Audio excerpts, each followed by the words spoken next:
Ladies and gentlemen, children of all ages, look up in the sky. It's a bird, it's a plane. No, it's me, the Einstein of Wall Street, from the floor of the stock exchange, the ceiling, the floor, quarter for 250 thou with 3 ace.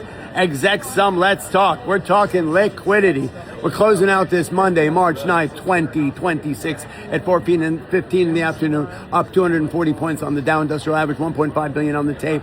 I would say maybe 1.25 to 1 up volume versus down volume. That's a major reversal. Transport's up, the VIX down almost 20%, and across the board, nothing but green on that screen. Now, that doesn't really tell the story of the tape. We're here to tell the story of the tape because for the most part, we opened down about 60, 65 handles, obviously based on everything that's happening, Iran and with the Straits of Hormuz and then U.S. going boots on the ground, trying to get some uranium, and then market opened down 69 handles and proceeded to really break down below. It was almost that sort of that Monday morning capitulation after closing off around the record lows on Friday. That's what often happens. And I've talked to you about that before.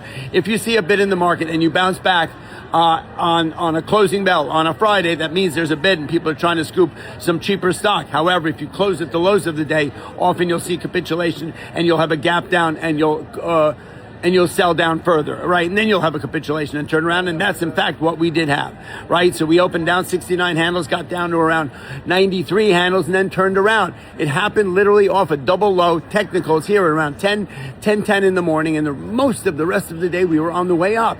However, we had a little bit of a turnaround around the 2 o'clock time.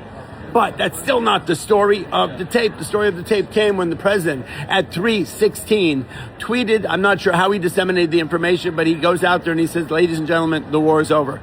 Right? It didn't take as long as I thought it would take. And we are basically, we're shutting this game down. And the market turned around, and in a fast and furious, absolutely catastrophic way, the market just rallied back, and we ended up going as fast as you can imagine, high and mighty, even off the charts in a huge way, literally off the charts on the S&P chart here on the floor. That was spectacular. We ended up going from down about 30 or 40 handles to up as much as 60 handles where we closed. Right? So, I mean, that's a 1,000-point reversal. Intraday 1,000-point reversal. It's spectacular. Now, look, we did have a little bit of a bob and a weave and a roller coaster after that announcement, just trying to get our footing, really finding out what was going on. They were trying to understand what the heck was happening in the market. But obviously, that just kind of we've seen that happen before. We saw it happen last March and April, and the president just decided, enough with the selling. Let's start buying this market. And that's what it was today. The war is over. We don't really know what's going to happen, how this gets unpacked, but that made the market. It was a clear sailing for the rest of the day. We ended up in positive territory across the board, and that's it. And at the same time, the Brent sold off. That's all I got to say, Walden.